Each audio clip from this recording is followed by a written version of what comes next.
C'est étonnant, non? Les chroniques de la haine ordinaire.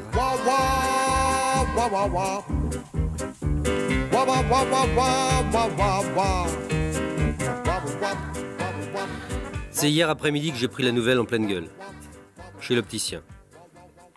Je n'avais pas de raison de me méfier de cet homme. C'était un opticien moyen, avec une tête d'opticien moyen. Vous savez, une de ces têtes d'une banalité hors du commun, une tête oubliable au-delà du raisonnable, une tête outrageusement ordinaire et, pour tout dire, plus courante que l'eau du robinet. Bref, une tête d'une telle platitude que l'honnête homme qui la croise se demande si c'est Isabelle Huppert ou Michel Dornano. Je ne me doutais pas que cette insignifiance en blouse allait gâcher ma vie.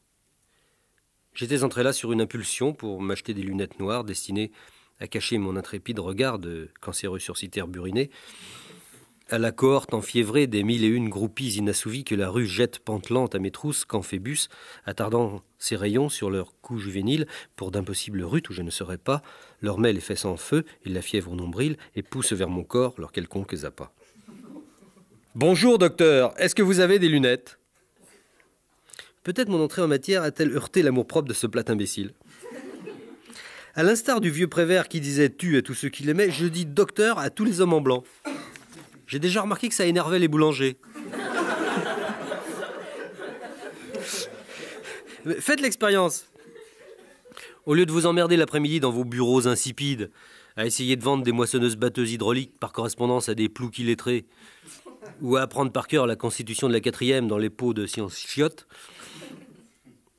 sortez dans la rue, pompez le bon air hydrocarbo-tchernobilesque. Gorgez-en vos poumons fripés et saturés de jus de camel.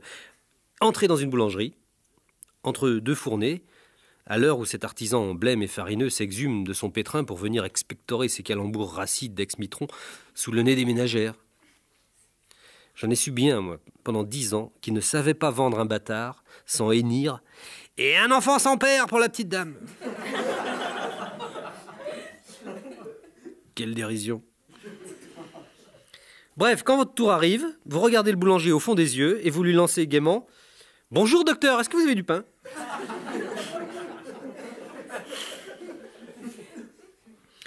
Eh bien, le mien, la première fois, ça l'a tellement troublé qu'il s'est mis à ranger ses miches en serrant les baguettes au lieu de faire le contraire. Donc, j'arrive chez l'opticien. « Bonjour docteur, est-ce que vous avez des lunettes ?» Et lui, « Des lunettes de quoi ?»« Des lunettes pour les yeux. » « Quel genre ?»« Marron, des lunettes pour les yeux marrons. » « Mais j'y demande pas ça, j'y demande quel genre de lunettes. »« Noir. »« La monture ? Non, les verts. »« Ah, donc il veut des lunettes noires pour des yeux marrons. Et il a qu'à essayer ceci. » Faites voir. C'est pas pour me vanter, mais c'est vulgaire. Nous en faisons beaucoup actuellement. Oui, c'est ce que je voulais dire. Je l'énervais, je sentais bien que je l'énervais.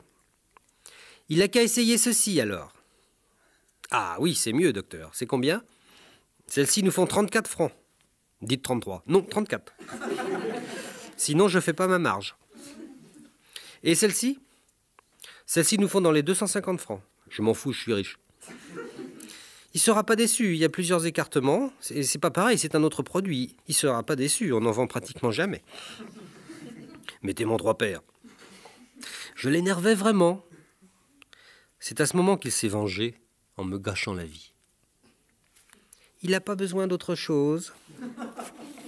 Non, merci. Quel âge ça y fait, là, maintenant? Ça vous regarde pas, mon vieux? Ça dépend. Il a dépassé les 45 ans, hein. Pas vraiment. Enfin, si. Enfin, mais qu'est-ce que ça peut vous foutre? Oh, rien, c'est juste pour dire, enfin. Tiens, il a qu'à s'asseoir là.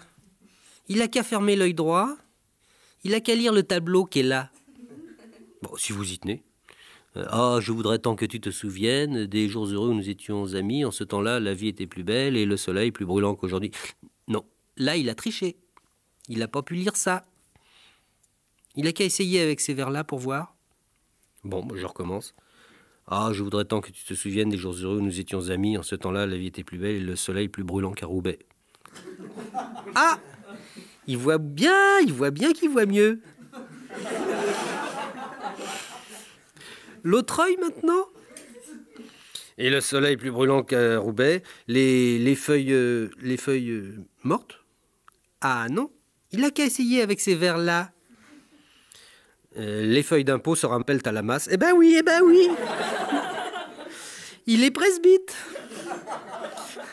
C'est grave, docteur. Ainsi donc, j'étais handicapé physique. Et je l'apprenais sans aucun ménagement de la bouche de cette brute. Ça m'a gâché la vie, vous dis-je. Car enfin, Dieu m'enfourche à Longchamp dans la 4e. Qu'est-ce que l'avènement de la presbytie chez l'homme, sinon le premier signe avant-coureur de l'inexorable sénilité qui finira tôt ou tard par l'acculer au tombeau sous les regards soulagés de ses enfants chéris? Après la presbytie, voici que les cheveux de l'homme se font de plus en plus clairsemés. Ils se mettent à grisonner aux tempes, cependant que ses muscles s'affaissent et que sa fesse mollit. Il se voûte, il se plie, il se ratatine et trotte menu. Puis il se met à chevrotter. Ses pensées se fixent et son dentier s'en va. De la vie, il n'attend plus rien que son télé 7 jours. C'est le délabrement final. Tout ça à cause de ce connard d'opticien. Je lui jette ses 250 francs à la gueule, je le salue du bout de mes lèvres encore gourmandes, mais pour combien de jours encore? Et je sors dignement, abritant sous mes nouveaux verres noirs mon incognito de la curiosité malsaine des femmes disponibles que les beaux jours excitent. Je tombe nez à nez avec 2 bigotes infâmes. La plus vieille dit à sa copine: « Oh, vous avez vu, cher ami, c'est Jean-Pierre Desborges, il a pris un sacré coup de vieux. »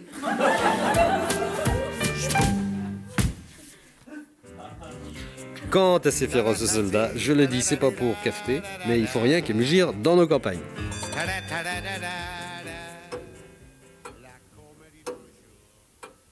C'est étonnant, non?